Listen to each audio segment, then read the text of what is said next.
Okay. You go first. What?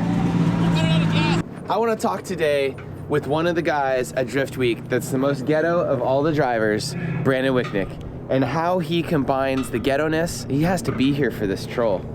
Brandon, we're filming. All right, here we go.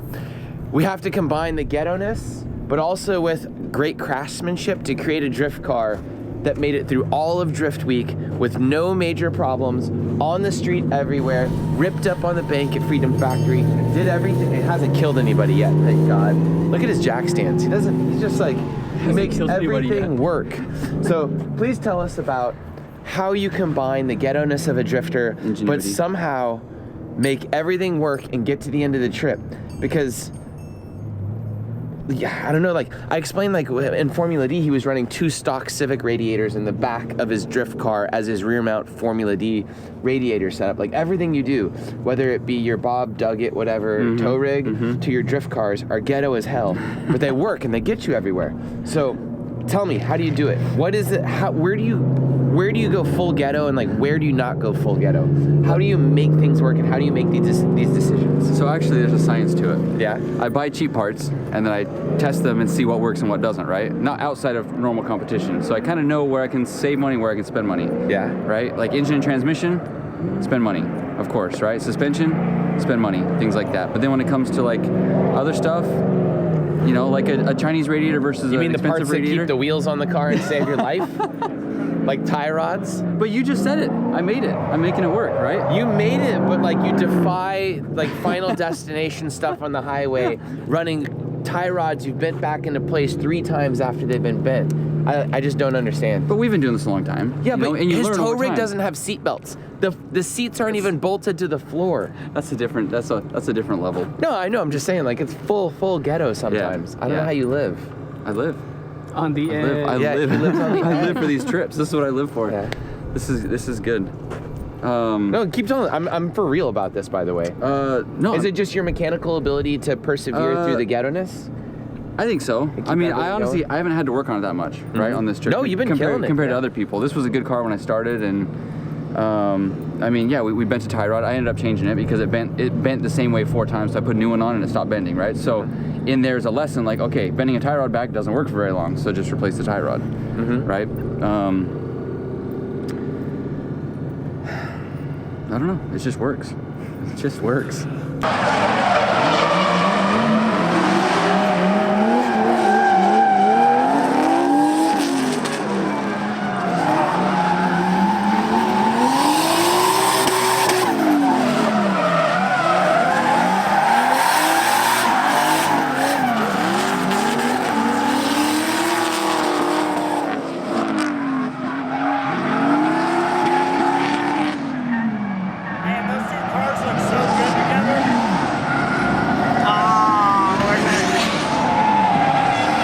Not everybody can get away with it. Is it a testament to you being a good mechanic at this point? Were you always a good mechanic? I mean, you are a mechanic by like your job. I don't mind working on stuff. Yeah. I don't mind working on stuff. I don't mind getting it as someone else is doing my work for me. Yeah. But well, yeah. Like look at Seth for example. He rebuilt an engine. I think I would have given up at that point, right? Because I think it's just age at this point. I'm just not into it as much as I used to be. Yeah. But yeah, ingenuity. I call it, right? Ingenuity. You figure out a way to make things work. Giving up is not an option on a trip like this for me. There's no like, oh, I'm just gonna call a guy and have him tow it back. Like I am getting my car back to Utah on my own terms. Are you driving it back to Utah? Oh yeah. Jesus, this is crazy, isn't it? Yeah. How many miles are you gonna be at by the end? 6,000? Yeah, about that. We're at 36 is that more right than now. Drift Week 1? Drift Week 1 was 52, so I think we'll be just a little bit more. Yeah. Because we started on west and ended up west, where we're coming out east, and I think it's a little bit longer. But What do you want to talk about today? Is this our interview? Yeah, this is our interview, man. Where's going? Did you want to go change your shirt and get clean? What is it? I am clean. Yeah. I showered this morning. Give me a topic. This is not about that. That's not about being ghetto? Okay. Please teach me about 2JZs and what is important. Actually, no, let's make that a standalone episode. Okay. Okay, we're going to do that at the end of this. A standalone episode about that. What was the highlight of your trip, the hardest part? How was this different than Drift Week 1? Was it better? Was it worse? Because they're very different in some ways. Yeah.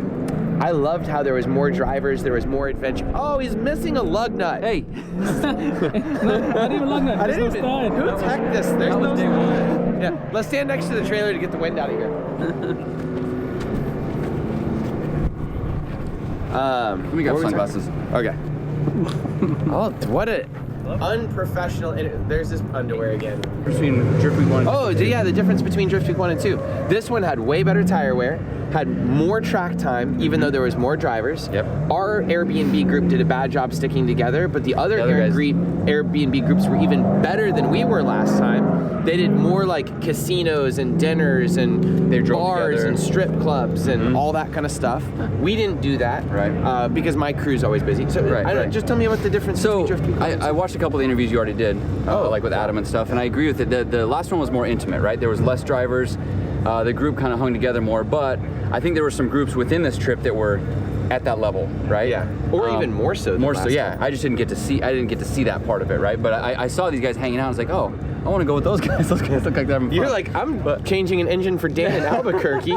You know, so you guys pushed off and you made yourselves not we part did, of the we group. did, and we kind of had our group before. Like, oh, okay, I know I'm gonna hang out with these guys that we had our group with, you know, and it worked out well. I'm glad that it worked that way because we had our friends and but it's nice to meet new people, right? Get outside your group, and meet new people. Last time we do that, I didn't know Luke, I didn't know Adam very well, I didn't know the guys that were hanging out. I got to spend time with Matt and Denofa and Mesker and you, and it's just we had that with less people, and I knew with more people it would be different, but it's actually different in a good way because we're driving with a lot more people. There's more people along the way to add to a different experience. There's more people filming different things, different perspectives, and so in that aspect it was a good thing, right? But it is different that way that there's more people, and I imagine in the future it'll be like that with more people, and we'll kind of create our niches, but you also meet those other groups and get to hang out with different people. A crazy thing about what you were just saying too is we were watching other YouTubers' videos in the truck as we were driving between locations. Like we were watching mid-pond videos as we're driving to the next track. Literally within hours of leaving the track, people already had their videos up. So I felt like I was experiencing those groups and like what they were experiencing in slightly shifted time. It's a weird dynamic. And like because like you and Dan, we were watching y'all's videos of you guys working on the car almost in real time. While you guys are While traveling. we're traveling somewhere, and we feel like we're hanging out with you, even though we're not hanging out with you. It was weird. That is cool. And then going on another thought on the same topic, talking about caravanning to different locations and doing all that stuff, there's really a limit to the size of how many people you can caravan with or you want to. Yes. Like your group is 4 to 5 people, but you really don't want more than that in your main group because if someone breaks, you feel obligated to stop. Yes. And like if you had 20 cars, you would never move. Right. About 4 to 5 cars is probably the correct amount of cars where you're in sync for getting fuel, bathroom breaks, Yep. fixing stuff, and you don't have so many stops that. That's a good point. Yeah. We did actually deal with that. I stayed behind to help Trenton because his car was on the lift and we had to get Dan's trailer back to someone's house and all this stuff, and we're like, there's like 7 cars, and it's like, okay, well, it doesn't make sense to make everyone hold up, right? So we ended up splitting up for a minute, and then that night we had a lot of trouble, but it was to the point where the group was so big we had to divide in order to make things work out so people could go different places, and we all ended up in, that was New Orleans to Houston, and that was a rough drive for me. I lost my splitter stuff. We had to stop like 6 times on that trip. But I understand what you're saying. And even leaving the hotel, it's like, okay, who's ready? Well, I'm not ready. Well, we want to leave. We want to get, and just with that many people, it can get, so I can only imagine with 20 people how bad that would get. Yeah. The tracks on this trip were really good. Woo, tracks are amazing. Tire wear was amazing. I went through so few tires. I budgeted, that's my stack of tires left over. I paid for all those tires, and I've used either scrubs from Trenton or stuff that I brought. Yeah, exactly. And I'm like, this is insane. I expected way more tire wear than we actually got. So that At the beginning of the trip, he was bitching, and he's like, oh, I'm not going through tires. I have tires left over. And I'm like, Brandon, what are you complaining about? That is the dumbest thing ever. Be glad. Oh yeah, I am way glad. I'm way under budget on what I thought we'd spend on this trip between, both accommodations and tires and fuel and everything. Like, this trip has worked out really well for that reason. And like, it's November, we're in Florida. It's snowing where I'm from. Like, it's just, I don't know. I'm having a good time. The weather's actually just about right, but because like some of us are wearing sweatshirts, it's a little warm, but like I'm literally wearing a sweatshirt and he's wearing a t-shirt. That's how perfect the weather is. It's like whatever you want to wear. Good. Yep. He's in shorts, I'm in pants. Yep. We're both fine. Okay, so tell me about something. What do you want to talk about? You can talk about the trip, you can talk about anything. Do Do you like the way drifting is progressing in the United States? So you and I have talked about this before. This is what I like about drifting. What we're doing right now is what I like about drifting, right? I don't. You mean the driving? Well, I mean the trip. The trip is part of it to me, right? Like stopping along the way and meeting new people and all that stuff, right? I liked traveling in Formula Drift. That was part of my favorite part, was traveling, the struggle. I broke a truck every time I drove somewhere. You know, Dan and I have similar luck in that way. I've just been more lucky lately than he has been lately. But I'm used to having those type of problems, and it was part of the adventure, right? Like figuring things out, meeting people helping you out. I enjoy that part. It stresses me out, but I also enjoy it, right? So this brings some of that back to it, right? I'm not towing a truck and a trailer and a big rig and got all these people and going to an event where I get 3 laps and spend a bunch of money. It's like I still get the travel that I liked doing from Formula Drift, but all the seat time, new people, different tracks. You know, my car is a street car. It's not caged. It's like comfortable. I can drive between tracks. It's got a heater, and I'm driving these tracks that I otherwise wouldn't drive across the country. Yeah. Without a truck and trailer. It just blows my mind. I needed to go get some parts the other day, and my car's on 4 cylinders. I needed a coil, and I'm like, oh, I got to drive my car to get that coil. I don't have a truck. You know. Or go borrow one of your boys' cars. Yeah, but I mean, for me, that's part of it. Okay, well, the car that got me here is now the car that's going to get parts to save its own, you know, save itself. That's fun. It's part of the adventure. I like the adventure. I like the trouble. That's why people watch Dan's videos, because he's struggling, but like it's fun to watch that, because you're like, how's he gonna get through? You know, it's like you're watching him be miserable. And I enjoy living that. Yeah. I enjoy living the misery, you know, sometimes. I had a thought for you real quick. Oh, you leveled up. You have become a significantly better driver than you were a year ago because you're driving so much. Was this your biggest seat time year of ever, or do you think you've ever gotten more seat time than this year? I have definitely got more seat time than this year because of COVID. We haven't driven much. We haven't driven much this year because of COVID, right? All the events were canceled in the summer, and then towards the last part of the winter, like all the events started opening up. So the last few months, I've gotten tons of seat time. I feel like I haven't had a free moment. So but you did a Drift Week 1 and a Drift Week 2. Oh, that was this year. That is so much. That is true. Year. That is a lot of seat time. Yeah. This car is way better than my other car as far as driving. I'm definitely an S chassis driver. The IS300 I did okay, but I wasn't at home behind the wheel. So getting back into a really well set up S chassis, I feel like I can drive it really well. Do you feel like you progressed this year and you got to be a better driver? I don't see it. I don't see it, but I appreciate you telling me that, because now I'm reflecting on, like, you know, did you feel like how close you were in transitions and how perfectly timed, and like you're scraping bumpers back and forth, and like the other part murdering of that, it on this trip? You know this. The other part of that is whoever's driving in front of you. If you're comfortable with the guy in front of you, which I was comfortable with a lot of the guys who are driving here, you can drive more comfortably. You can get closer, and you and I haven't got the tandem. It's probably better this way. Can you drive today? Yeah. Okay. We're gonna do it today. Okay. Cool. Oh man, we're gonna wreck the cars. How about that hit with Chelsea? Man. If you guys didn't see it, it's so rough. Yeah, get the clip Cy from him. I've got it. Yeah. And put it in the editing. He just straight T-boned you. So I'll put some context there. I don't want to throw him under the bus, because him and I go on track. It was my first lap of the day, and he pulls up in a Crown Vic. I was like, all right, you know, well, it's a big track. We'll just go out there, you know. So I follow him a little bit. He follows me a little bit. I swear he's on the other side of the track, and I start doing the big bank. And I don't see him, but I kind of lose track of where he is. On the video, I see him behind me, but I didn't know that at the time.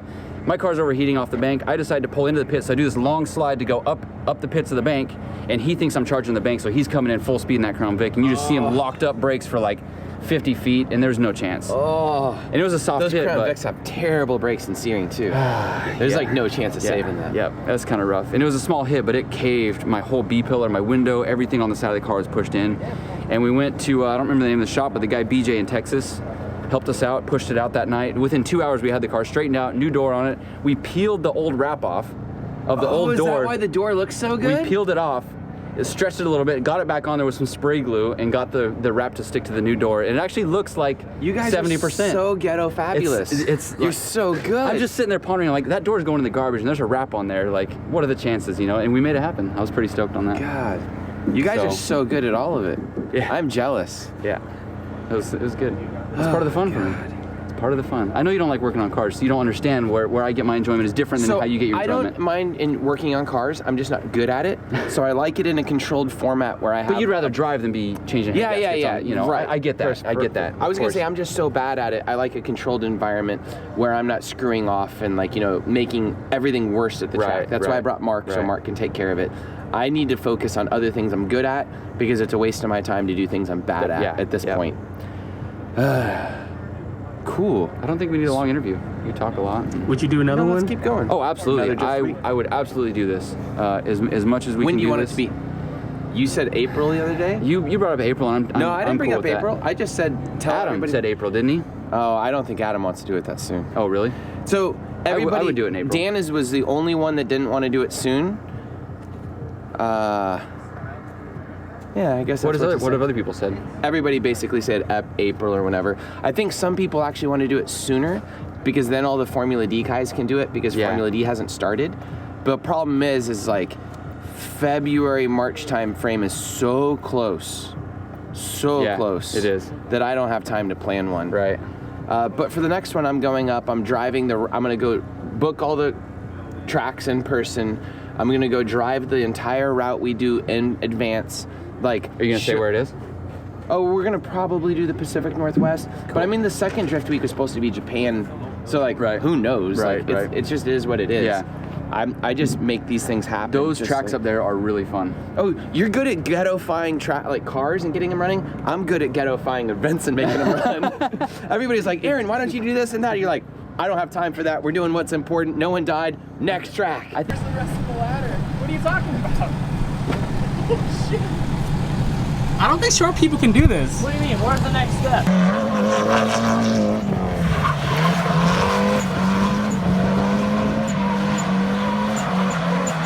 On his door! Get down, boys!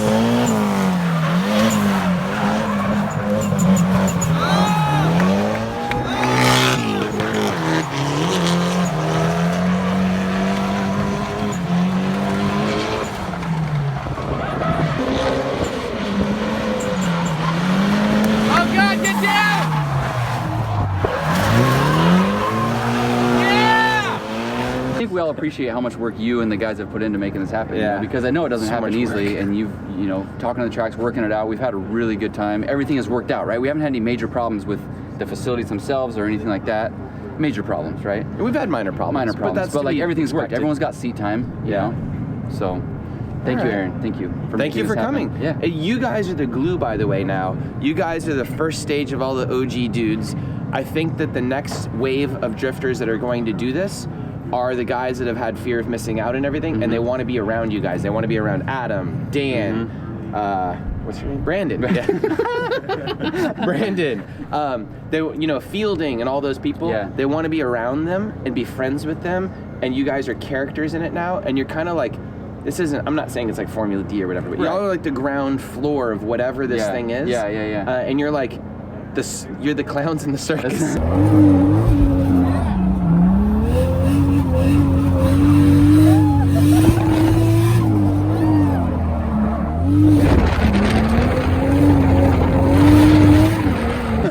I feel like that's why it's important to make the content and put it out. And you guys have been putting out content consistently with this, and I think that's important because it brings the people in and like makes them feel like they're part of what we're doing, right? And I try and do that when I'm holding the camera up, like, hey, this is.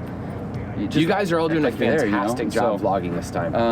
I don't know how you're posting so fast. I'm behind, but Dan caught up, and you know the other guys. Some of these guys are good. That's what we're missing. Is what you brought that up is both Denofa and Matt Field. Yeah. Were really like.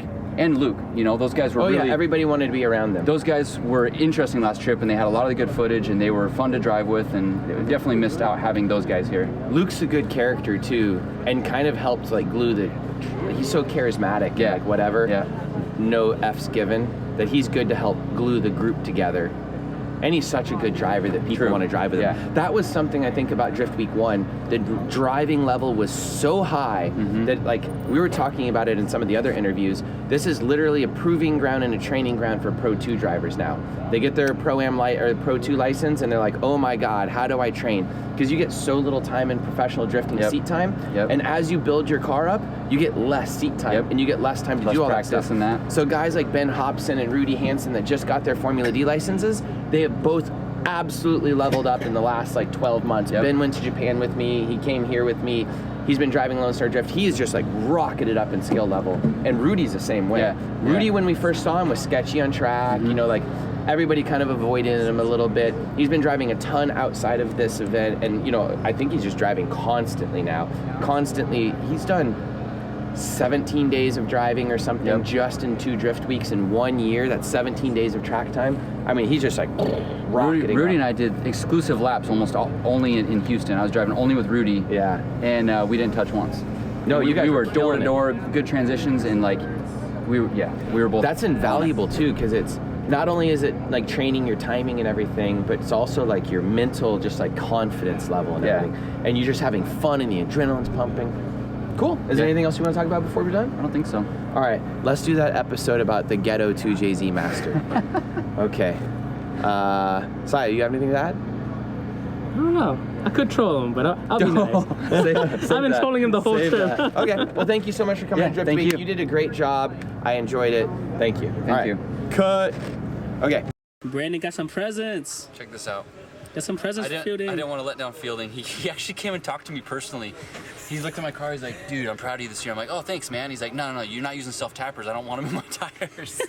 But it turns out Lo and behold. we have to use them out. Look, I could have used these, right? I could have used these long ones that are deep enough to penetrate a Kenda tire. But this one I feel like is track safe. He's thinking of you, Fielding. I'm thinking of you, Fielding. Nothing but love.